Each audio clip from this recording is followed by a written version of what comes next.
حدیث نمبر 1237 باب ما جاء فی النہی عن بیعتین فی بیعتین. ایک سودے میں دو سودے کرنا درست نہیں ہے. ایک چیز آپ خرید لیے,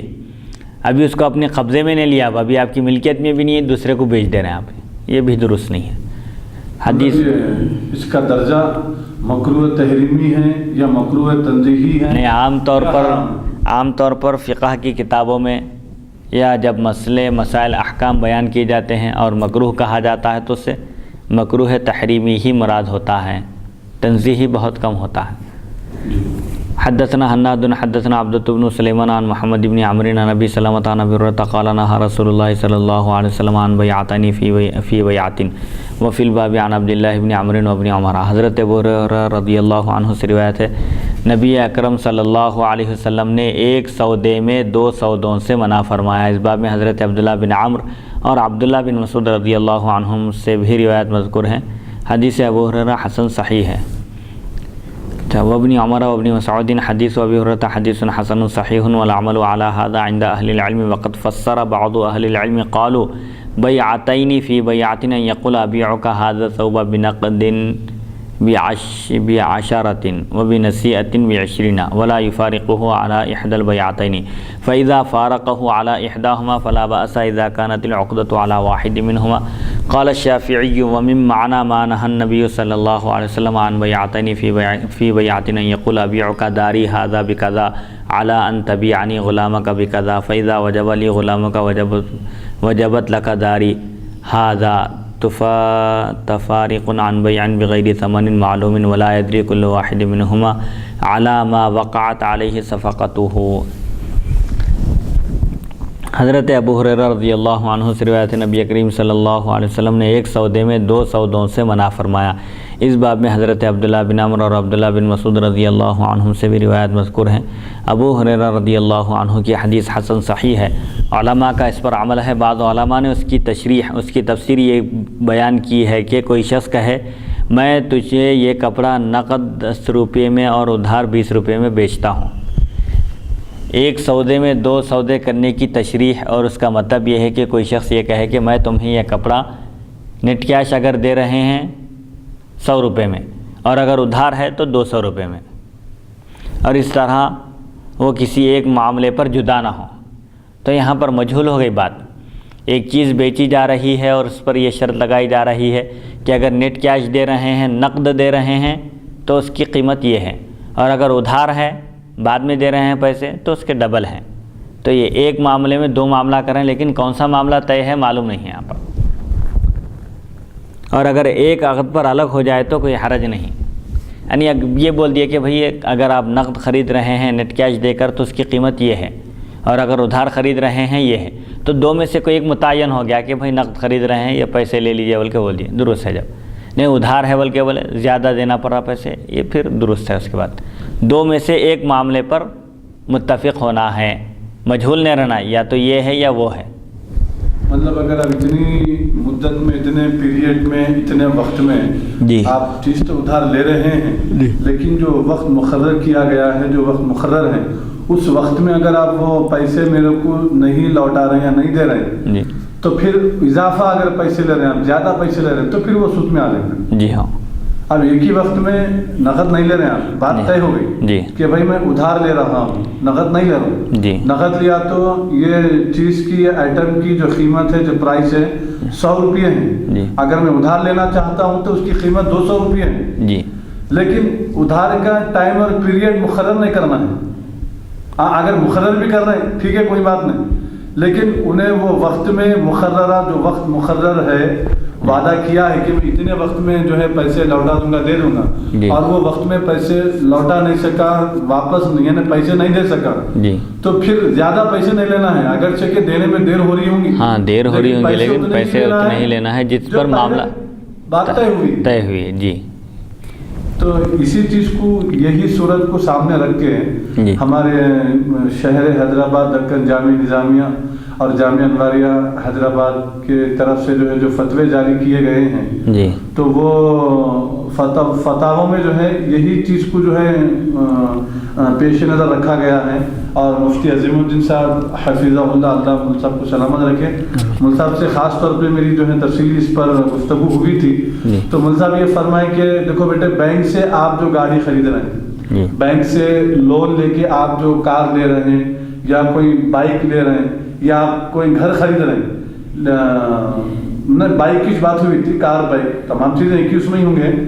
تو مول صاحب یہ بولے دیکھو بیٹے، ایک وقت میں یعنی پہلی بیٹھک میں فرسٹ نشست میں آپ بات طے ہو گئی، کیا بات طے ہوئی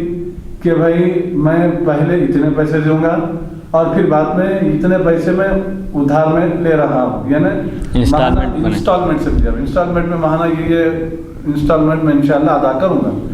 لیکن اگر ایک مہینے میں انہیں نہیں دے سکا تو بینک والے کیا کرتے، ایکسٹرا پینلٹی لگاتے، تو یہ پینلٹی لگانا سود میں آ جائے گا، یہ پینلٹی لگانا شریعت میں جو ہے نا سود کے دائرے میں یہ چیز جائز ہوئی، تو لینے والے خود احتیاط کرنا، لینے سے کہ بھائی جو بات طے ہوئی ہے اس کے مطابق میں جو ہے پابندی کے ساتھ پیسے دوں گا، پابندی کے ساتھ پیسے ادا کروں گا، تو ہی بینک سے گاڑی آپ حاصل کر سکتے ہیں یا خرید سکتے ہیں۔ اگر پابندی سے آپ ادا کرنے کی طاقت نہیں رکھتے تو ایسی صورت میں لینا ہی نہیں چاہیے، لینے سے منع کیا گیا، شک بھی آ گیا تو نہیں لینا۔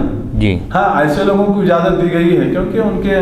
ماہانہ جو ہے جاب کر رہے ہیں، نوکری کر رہے ہیں یا اچھی کاروبار ہے، اچھا ان کا جو ہے تجارت وغیرہ ہے، اور وہ پابندی سے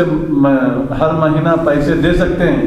تو وہ لوگوں کے لیے مسئلہ نہیں۔ ایک ایسا شخص ہے اس کو نوکری نہیں ہے اور کاروبار بھی کچھ خاص نہیں چل رہا، انہیں لے لیا، ایک مہینے میں پیسے دیا، دوسرے مہینے میں نہیں دیا، تو وہ تو دوسرے مہینے کے پیسے بھی دینا پڑے گا اس کو، اور جو چیک باکس ہوا چیک باکس کیا اس کے پیسے الگ دینا ہے، تو وہ جو الگ پیسے دینا ہے وہ سود میں آ۔ جی، تو ایک سودے میں دو سودے کا جو چل رہا ہے مسئلہ، کہ اگر کوئی شخص کسی سے یہ کہے کہ میں یہ کپڑا تم کو نقد اتنے روپے میں بیچتا ہوں اور ادھار اس سے زیادہ میں بیچتا ہوں، اور اس طرح وہ کسی ایک معاملے پر جدا نہ ہو، دو معاملے ہو گئے یہاں پر، ایک نقد اور ایک ادھار کا، تو دونوں میں سے کسی ایک پر جدا نہیں ہوئے، دونوں یہ بات کہے اور الگ ہو گئے، بے نہیں ہوئی وہاں پر، اور اگر ایک عقد پر الگ ہو جائے تو کوئی حرج نہیں۔ ایک عقد پر مطلب خریدنے والا یہ کہے کہ ٹھیک ہے میں اس کو نیٹ کیش دے کر خریدتا ہوں، ایک صورت ہو گئی، ٹھیک ہے میں اس کو ادھار خریدتا ہوں، یہ دوسری صورت ہوگی، دونوں میں سے ایک متعین ہو گئی تو درست ہے، پھر متعین دو میں سے کوئی ایک صورت مقرر ہو جائے تو درست ہے۔ امام شافعی رحمۃ اللہ علیہ فرماتے ہیں نبی کریم صلی اللہ علیہ وسلم نے ایک بے میں دو سودوں سے جو منع فرمایا، اس کی ایک صورت یہ بھی ہے کہ کوئی شخص یہ کہے کہ میں اپنا یہ مکان تمہیں اتنے روپیے میں اس شرط پر بیچتا ہوں کہ تم مجھے اپنا غلام اتنی رقم میں دے دو،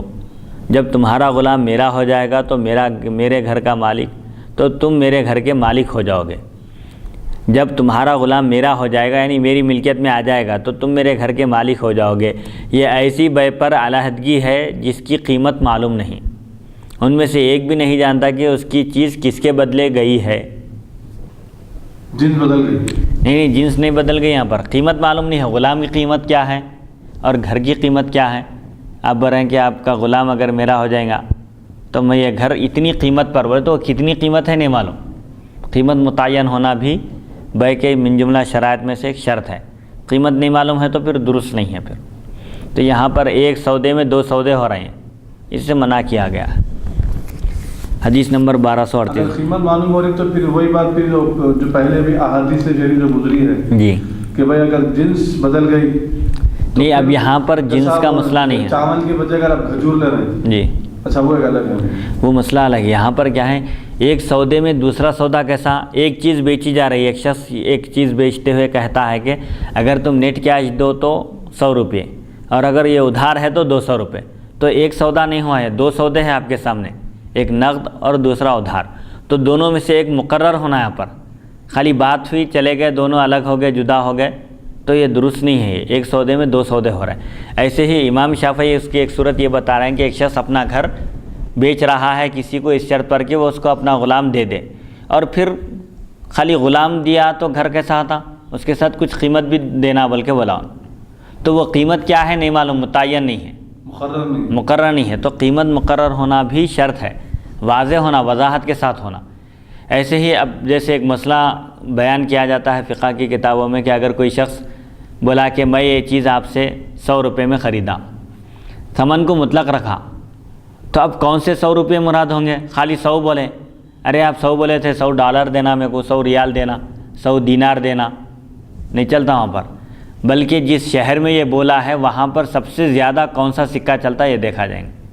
اچھا، تو وہ مراد لیا جائے گا، وہ مراد لیا جائے گا، سکہ رائج الوقت، رائج البلد، اس شہر میں جو سکہ چل رہا ہے وہ مراد ہوں گا۔ کب ہے وہ بھی؟ اب جیسے یہاں ہے ایک ہی سکہ چلتا ہے، یہاں پر مختلف سکے نہیں چلتے نا۔ اگر کسی شہر میں مختلف سکے چلتے ہوں لیکن ان میں سب سے زیادہ وہاں کی کرنسی ہی چلتی ہے تو وہ مراد ہوں گی۔ ہندوستان میں بولا تو ہندوستان کا روپیہ مراد ہوں گا، سعودی میں بولا تو وہاں کا مراد ہوں گا۔ تو یہ چیزیں کیا ہوتی ہے، بس عرف عام سے اور اس سے متعین ہو جاتی ہے شہر سے۔